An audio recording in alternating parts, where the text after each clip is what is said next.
Kiryu sedang di perpustakaan. Sepertinya dia janjian dengan Pinyin.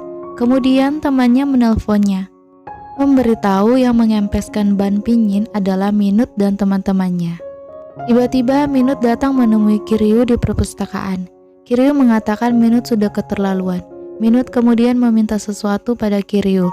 Setelah itu Kiryu yang tadinya janjian ketemu Pinyin tiba-tiba membatalkan janjinya dan mengatakan dia tidak enak badan. Sepertinya aku tidak bisa datang, kata Kiryu. Kenapa? Tanya Pinyin. Aku tidak enak badan, tapi aku sudah taruh petunjuk di rak tengah, bagian paling kanan. Pinyin mencari petunjuk yang diberikan Kiryu. Kamu lambat seperti biasanya, kata Kiryu yang sebenarnya sedang memandangi Pinyin di ujung rak dan memperhatikan Pinyin yang mencari petunjuk. Pinyin akhirnya menemukan petunjuk itu yang tak lain adalah sebuah novel. Kiryu mengatakan dia akan menemukan apa yang diinginkan Kiryu di halaman terakhir. Setelah Pinyin menemukan novelnya, Kiryu langsung menutup teleponnya, padahal Pinyin ingin mengatakan dia akan bertunangan. Di rumah, Pinyin sedang membaca novel yang diberikan Kiryu, tapi dia bosan juga membacanya dan tidak mengerti maksudnya. Pinyin menelpon Kiryu, tapi tidak diangkat-angkat. Kenapa lama banget sih angkatnya, protes Pinyin. Sengaja biar kamu dengar ringtoneku, bagus kan, kata Kiryu. Apaan? Jawab Pinyin. Kamu telepon pasti tidak paham cerita novelnya kan, tebak Kiryu. Iya, sangat membosankan, bukunya bikin ngantuk, jawab Pinyin.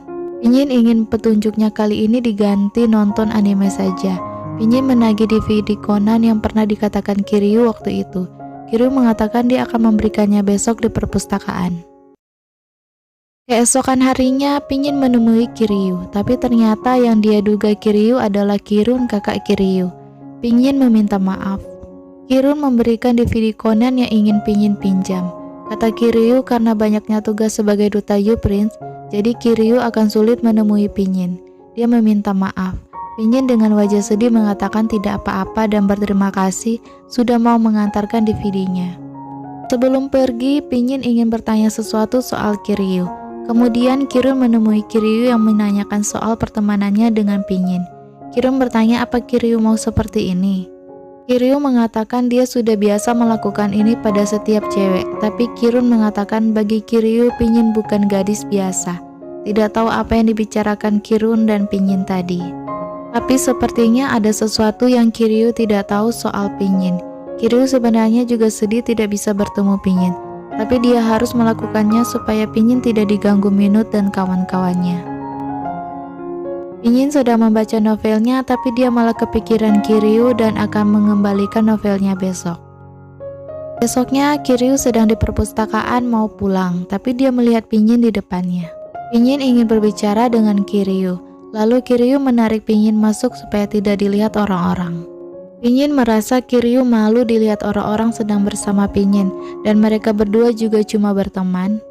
Meskipun Kiryu tidak bermaksud begitu, dia cuma tidak ingin kalau dilihat Minut dan kawan-kawannya, Pinyin akan diganggu lagi. Pinyin kemudian mengembalikan novelnya pada Kiryu. Kiryu menolaknya.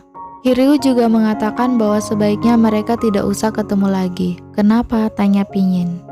Kiryu menjawab dia akan sibuk, tapi Pinyin mengatakan berhentilah membuat alasan, bukankah kita teman? Kiryu menjawab dari awal dia tidak berniat berteman dengan Pinyin. Menurutnya Pinyin manis, namun saat dia tahu bahwa Pinyin tidak punya perasaan padanya, percuma saja dia dekati Pinyin. Dasar menjijikan, kata Pinyin. Maafkan aku, kata Kiryu. Kiryu pergi tapi Pinyin menamparnya lalu pergi. Ternyata Minut melihat dan merasa senang dengan apa yang barusan dilihatnya. Kiryu mengatakan kau puas sekarang, lalu pergi. Di rumah, Pinyin sedang menemani Shaolin berenang. Pinyin membaca novel Kiryu. Shaolin ingin pergi ke tempat mewah dan elegan dan meminta rekomendasi Pinyin. Pinyin mengiyakannya. Kemudian Kiryu sedang memikirkan tamparan Pinyin. Duh, kasihan ya Kiryu. Kemudian Shaolin dan Pinyin sedang makan di restoran tempat Pinyin dan Kiryu dulu makan. Shaolin bingung mau makan apa. Tiba-tiba Kiryu datang merekomendasikan makanan yang enak. Pinyin jelas kaget dengan kedatangan Kiryu. Kiryu meminta bergabung dengan mereka.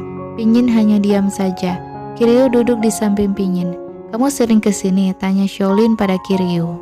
Sebenarnya aku punya kenangan yang indah di tempat ini dengan seorang gadis. Namun setelah aku membiarkannya pergi, aku terus mengunjungi tempat ini. Berharap gadis itu juga akan datang ke sini.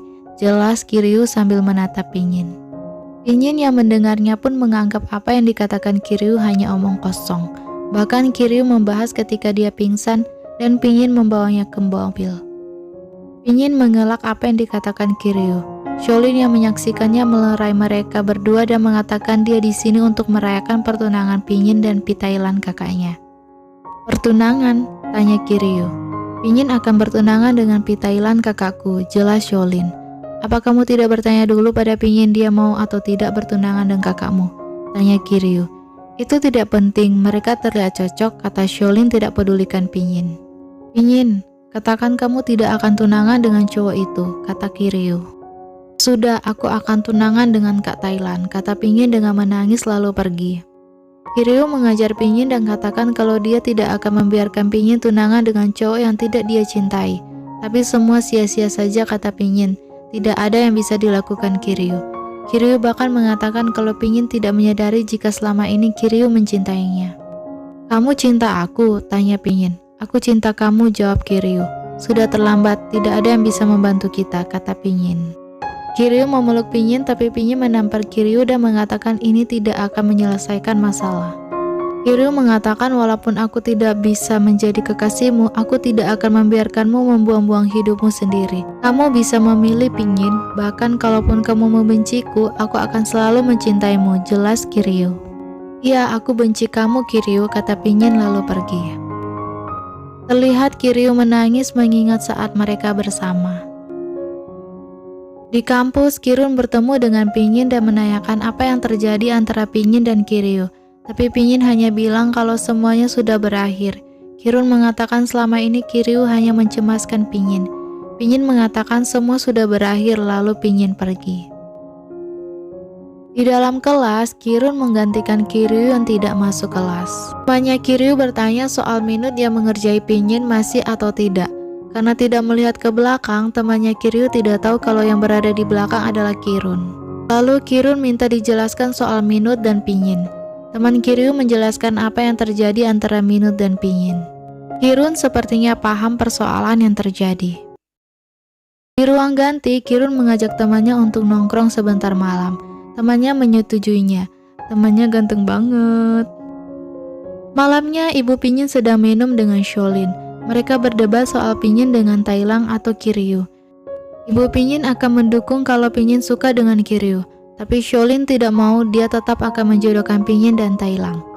Ibunya Pinyin pergi meninggalkan Shaolin dan bingung dengan pertunangan ataupun kalau Pinyin suka sama Kiryu. Pi Chongchong menenangkan ibu Pinyin dan ibunya malah memanggil Pi Chongchong dengan panggilan Pucong. Pucong lalu pergi. Terlihat Shaolin menelpon seseorang dan mengatakan semua sesuai dengan yang kau rencanakan. Terima kasih Minut. Wah, ternyata Shaolin bekerja sama dengan Minut. Cek. Pinyin pulang. Ibunya bertanya apa Pinyin keberatan dengan pertunangan ini. Pinyin menjawab iya. Ibunya sangat senang mendengarnya. Ibunya bertanya bagaimana dengan Kiryu. Tapi Pinyin malah marah dan pergi. Ibunya kebingungan. Sementara itu, Shaolin, Minut, dan lainnya berada di sebuah pub. Shaolin tidak menyangka Minut satu kampus dengan Pinyin. Ya, dunia memang sempit. Saudara iparku adalah musuhku dan dia hanya ingin memberi pelajaran pada Kiryu, kata Minut. Run dan temannya yang adalah calon pengacara mendengarkan apa yang Minut dan kawan-kawannya bicarakan. Pinyin sedang membaca buku. Ibunya menghampirinya. Ibunya meminta maaf dan mengatakan ibunya melihat klip video Kiryu dan meminta seorang profesor untuk menyuruh Kiryu mengurus Pinyin. Ibunya pikir Kiryu bisa membuat Pinyin tersenyum dan tertawa dan membuka hati. Tapi Shaolin mengatakan Kiryu menyakiti Pinyin. Pinyin mengatakan tidak apa-apa. Kiryu tidak menyakiti Pinyin dan Pinyin akan menerima pertunangannya. Ibunya bertanya perasaan Pinyin terhadap Kiryu. Pinyin tetap mengatakan dia tidak menyukai Kiryu. Tapi ibunya tahu pasti Pinyin sebenarnya suka sama Kiryu. Pinyin, cinta itu rumit. Terkadang kau tidak perlu memahaminya. Kamu hanya perlu menerimanya, kata ibunya. Cinta memang sulit dimengerti, kata Pinyin. Kau bisa mengerti saat kau lebih dewasa dari sekarang. Ibu berharap kau bahagia apapun yang terjadi, kata ibunya. Pinyin tersenyum mengiyakannya, kemudian ibunya menyuruh Pinyin tidur. Pinyin flashback waktu di mana dia bicara dengan Kirun. Pinyin bertanya hal yang Kiryu inginkan. Kirun sebenarnya juga tidak tahu apa yang Kiryu inginkan, tapi dia akan mencoba membantu. Pinyin juga mengatakan sebenarnya jika dia tidak bertunangan, dia akan kehilangan kebebasan, dan Pinyin tidak bisa berbuat apa-apa lagi. Kemudian Pinyin menyebutkan petunjuk yang diberikan Kiryu, yaitu manis, pendiam, dan introvert. Itu bukan barang, bukan makanan walaupun dia ingin memakannya. Kirun mencoba memahaminya meskipun Kirun tahu apa yang diinginkan Kiryu. Dia tidak bisa mengatakannya. Kirun mengajak Pinyin berpikir bersama.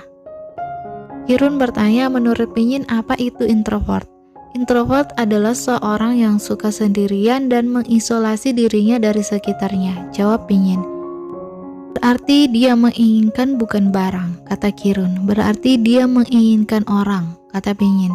Pinyin menebak-nebak semua petunjuk yang diberikan Kiryu dan membayangkan kenangannya bersama Kiryu. Pinyin sepertinya mulai menebak kalau yang diinginkan Kiryu adalah Pinyin. Ya, yang dia inginkan adalah kamu, Pinyin, kata Kirun. Boleh aku tanya, apa kamu menyukai Kiryu? Tanya Kirun. Besoknya, Pinyin ingin meminjam mobil Pi Chongchong. Chongchong tanya mau kemana. Pinyin menjawab ke Tiongkok untuk membatalkan pertunangannya. Pi Chongchong kaget dan khawatir. Pinyin mengatakan aku sudah tahu, makanya aku merebus air di dapur. Pi Chongchong khawatir Pinyin akan membakar rumah dan cepat-cepat ke dapur. Tiba-tiba Shaolin datang dan menawarkan diri mengantar Pinyin, dan mereka pergi. Pinyin ketiduran dan saat bangun mereka ada di suatu tempat yang Shaolin juga tidak tahu, dan bersambung. Kemana ya Shaolin membawa Pinyin? Jangan lewatkan episode selanjutnya. Bye.